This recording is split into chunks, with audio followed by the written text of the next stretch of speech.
ఆమె తరపున బాబాను కలిసి, దేవా, నువ్వు ఎంతోమందిని ఇక్కడకు ఈడ్చుకువచ్చావు. ఈ ముసలామె గురించి నీకు తెలిసే ఉంటుంది. ఆమెకు పంతం ఎక్కువ. ఆమె నీ నుంచి గురూపదేశం పొందాలనే స్థిరమైన నిశ్చయంతోనే ఉంది. ఒకవేళ నువ్వు కాదంటే ఉపవాసం ఉండి చచ్చిపోవాలని నిశ్చయించుకుంది. నీవు ఉపదేశం ఇచ్చే వరకు ఆమె నిరాహార దీక్షను మానేలా లేదు. ఆమెకేమైనా జరిగితే ప్రజలు నిన్ను నిందిస్తారు. నువ్వు అనుగ్రహించకపోవటం వల్లే ఈమె చచ్చిపోయిందనియు లోకులు అనుకుంటారు. కాబట్టి ఆమెను కరుణించి ఆశీర్వదించు. ఆమెకు తగిన దారి చూపు అని వేడుకున్నాడు. అప్పుడు బాబా రాధాబాయిని పిలిపించి దగ్గర కూర్చోబెట్టుకుని ఇలా బోధించారు. నిజంగా శ్రీ సాయి సచ్చరిత్రలోనే రాధాబాయికి బాబా కనువిప్పు కలిగించిన ఈ అధ్యాయము అమూల్యమైనది. బాబా రాధాబాయికి చేసిన ఈ హితబోధ వట్టి బోధన మాత్రమే కాదు, మనుషుల్లో ఆత్మవిశ్వాసాన్ని నింపే విజయ రహస్యం, మనుషులను వికసింపచేసే ఆధ్యాత్మిక చైతన్యం.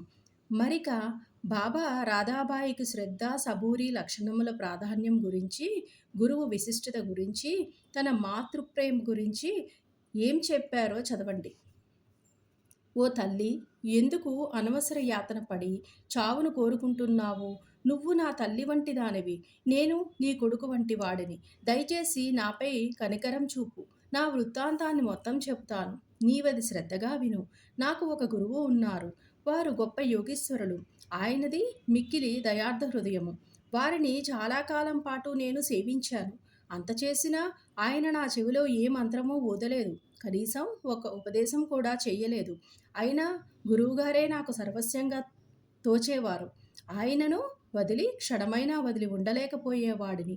వారితోనే ఉండి వారినే సేవిస్తూ గడపాలని నిర్ణయించుకున్నాను. కానీ నా గురువుగారి మార్గమే వేరు. ఆయన నా తల గొరిగించారు. నా నుంచి 2 పైసల దక్షిణ అడిగారు.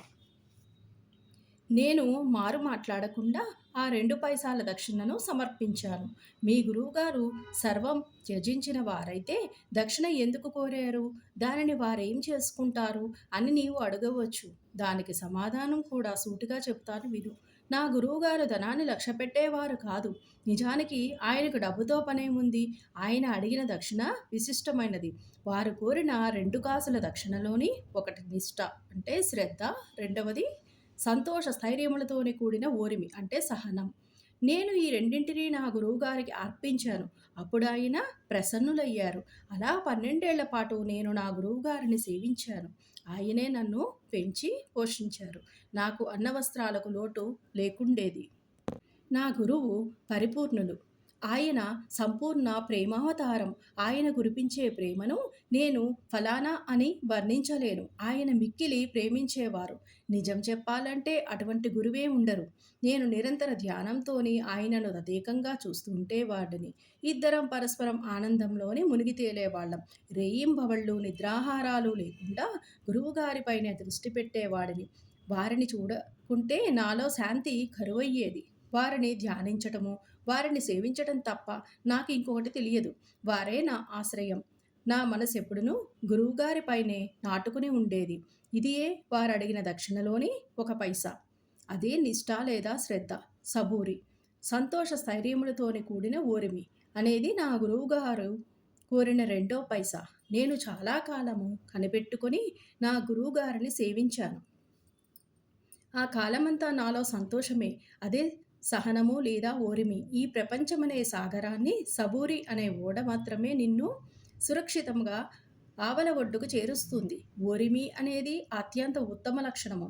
అది సకల పాపాలను తొలగిస్తుంది, కష్టాలను పటాపంచలు చేస్తుంది, అవాంతరాలను అధిగమించే శక్తినిస్తుంది, భయాన్ని పారద్రోలుతుంది, చివరకు విజయాన్ని కలిగించేది అదే. సబూరి అనేది సగుణములకు గని వంటిది, మంచి ఆలోచనలకు తోడు వంటిది. 1000 ఏళ్ల నిష్ఠ, సబూరి అనేవి అన్యోన్యమైన అక్కా చెల్లెలు వంటివి.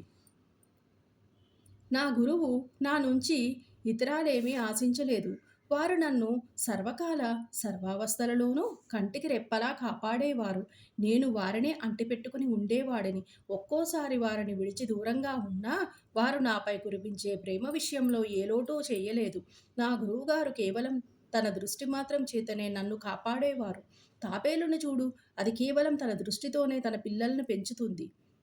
నన్ను కూడా నా గురువుగారు అట్లే పోషించి కాపాడేవారు. తల్లి తాబేలు ఒక ఒడ్డున ఉంటుంది. బిడ్డ తాబేళ్లు రెండో ఒడ్డున ఉంటాయి. తల్లి తాబేలు పిల్ల తాబేళ్లకు ఆహారం పెట్టడం కానీ పాలివ్వటం కానీ చెయ్యదు. కేవలం తన దృష్టిని మాత్రమే పోనిస్తుంది. ఆ దృష్టి చేతనే పిల్లలు పెరిగి పెద్దవి అవుతాయి. నా గురువుగారు కూడా తన దృష్టిని నాపై నిలిపి నన్ను ప్రేమతో పెంచి పోషించారు. ఇన్నేళ్ల నా శుశ్రూషలోని నా గురువు నాకు మంత్రమేది ఉపదేశించలేదు. అటువంటప్పుడు నేను నీ చెవిలో మంత్రమెలా ఊదగలను? గురువు యొక్క ప్రేమమయమైన తాబేలు చూపే మనకు సంతోషాన్నిచ్చేదని గుర్తుంచుకో. వేరొకరి నుంచి మంత్రం కానీ ఉపదేశం కానీ పొందాలని ప్రయత్నించకు. నీ ఆలోచనలు, నువ్వు చేసే పనులు నాకే అర్పించు. నా కోసమే వినియోగించు. అప్పుడు నువ్వు తప్పక పరమార్థాన్ని పొందుతావు. నాపై సంపూర్ణ హృదయంతోనే ఉండు. నేను నీ వైపు అలానే చూస్తాను. ఈ మసీదులోని కూర్చొని నేను నిజాన్నే చెబుతాను. నిజం కానిది తప్ప మరేదీ మాట్లాడను. ఏ సాధనలు కానీ 6 శాస్త్రాల్లో ప్రావీణ్యం కానీ అవసరం లేదు. గురువుపైనే ప్రేమ విశ్వాసాలను ఉంచు. గురువే సర్వము చేసేవాడనియు కర్త అనియు పూర్తిగా నమ్ము. ఎవరైతే గురువు మహిమను గొప్పతనాన్ని గ్రహిస్తారో, ఎవరైతే గురువుని బ్రహ్మ విష్ణు మహేశ్వర స్వరూపుడనియు భావించి కొలుస్తారో వారే ధన్యులు. ఇది బాబా రాధాబాయికి కనువిప్పు కలిగేలా చేసిన విశిష్ట ఉపదేశము. ఈ ఉపదేశాన్ని ఎవరికి వారు తమకు అనువుగా మలుచుకొని తమ జీవిత లక్ష్యాలను చేరుకోవడానికి ఉపయోగించుకోవచ్చును. బాబా ఉపదేశాలలోని రాధాబాయికి చేసిన ఉపదేశం విశిష్టమైనది. ఆ విషయం స్వయంగా సాయినాథుడే చెబుతున్నారు. నా పద్ధతి మిక్కిలి విశిష్టమైనది. ఈ ఒక్క కథపై ఉపదేశంను సదా గుర్తుంచుకోండి. అది జీవితకాలంలోనే ఉపయోగపడుతుంది. ఆత్మ సాక్షాత్కారానికి ధ్యానము అవసరము. దానిని అలవర్చుకుంటే మిగతా అనవసర ఆలోచనలు శాంతిస్తాయి. కోరికలన్నీయును విడిచి నిష్కామివై సమస్త జీవరాశిలోనూ భగవంతుని చూడండి. మనసు ఏకాగ్రమైతే లక్ష్యం నెరవేరుతుంది. సదా నా నిరాకార స్వభావాన్ని ధ్యానించండి. అదే జ్ఞానస్వరూపము, చైతన్యము, ఆనందము. ఒకవేళ మీరు ఈ పని లేకుంటే రేయింబవళ్ళు మీరు చూస్తున్న నా ఈ ఆకారాన్ని ధ్యానించండి. అలా కొన్నాళ్ళు చేస్తే మీ వృత్తులు కేంద్రీకృతమవుతాయి. ధ్యాత, ధ్యానం, ధ్యేయం అనే మూడింటికి గల భేదం పోయి ధ్యానించు వాడు చైతన్యంలోని ఐక్యమై బ్రహ్మంతోని అభిన్నమొగ్గుతాడు. తల్లి తాబేలు నదికి ఒక ఒడ్డున ఉంటుంది. దాని పిల్లలు ఇంకొక ఒడ్డున ఉంటాయి. తల్లి వాటికి పాలివ్వటం కానీ పొదుగు కొనడం కానీ చెయ్యదు. దాని చూపు మాత్రమే పిల్లలకు జీవశక్తినిస్తుంది. పిల్ల తాబేళ్లు ఏమీ చేయక తల్లిని మాత్రమే జ్ఞాపకం ఉంచుకుంటాయి. తల్లి తాబేలు చూపు పిల్లలపై అమృతధారలాని కురుస్తుంది. అదే వాటి బతుకుకి సంతోషానికి ఆధారము. గురువునకు శిష్యునకు గల సంబంధం కూడా అటువంటిదే. ఈ కథను మీరు మనసుకు పట్టించుకొని గుర్తించుకుంటే మీ స్థితి కలకండ మాదిరిగా తీయగా ఉంటుంది. మీ కోరికలన్నీను నెరవేరుతాయి. మీరు సుఖంగా ఉంటారు. ఈ కథను వినండి, మననం చేయండి, దీనిని ధ్యానించండి. అలా చేస్తే భగవంతుడు ఎల్లప్పుడూ స్మృతిలోనే ఉంటాడు. అప్పుడు భగవంతుడు మీ ముందర ప్రత్యక్షమవుతాడు. శ్రీ సాయి నాదాయ నమః. మావిసీబాయి. శ్రీ సాయి భక్తులకు తల్లి, తండ్రి, గురువు, దైవం అన్నీ బాబాయే. శ్రీ సాయి ఆవాసం ఉండే మసీదునే ద్వారకామాయి అని పిలుస్తారనియూ భక్తులకు తెలిసిందే. బాబా ఎన్నోసార్లు ఈ ద్వారకామాయి విశిష్టతను గురించి భక్తులకు బోధించేవారు. ఇది మసీదు కాదు, ద్వారవతి. ఎవరు ఈ ద్వారక మెట్లెక్కుతారో వారు పుణ్యం సంపాదించుకున్నట్లే. ద్వారకామాయి తన బిడ్డలను తల్లివలే కాపాడుతుంది అనేవారు. ద్వారకామాయిలోని అడుగుపెట్టడమే అదృష్టం. అయితే నిత్యం బాబాతోని అక్కడ తగినన్ని సమయం గడిపిన భక్తులు ఇంకా అదృష్టవంతులు. ఎందుకంటే నిత్యం బాబాకు చేదోడు వాదోడుగా ఉంటూ బాబా నిత్యకృత్యాల్లోని సాయపడుతూ సాయితోని మమేకం అయిన భక్తవరేణ్యులు ఇంకా పుణ్యాత్ములు. సాధారణంగా మసీదులోకి అన్ని వేళలలో, అన్ని సందర్భముల్లోనూ మహిళలకు ప్రవేశం ఉండేది కాదు. బాబా అనుమతి ఉంటేనే మహిళలకు ద్వారకామాయిలోని చోటు దక్కేది. కానీ బాబా భక్తుల్లోని కొందరు మహిళలు ఎప్పుడంటే అప్పుడు మసీదునకు వెళ్ళగలిగేవారు.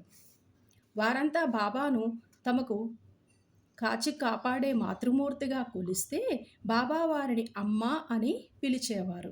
అటువంటి మహిళా భక్తుల్లోని బాబాకు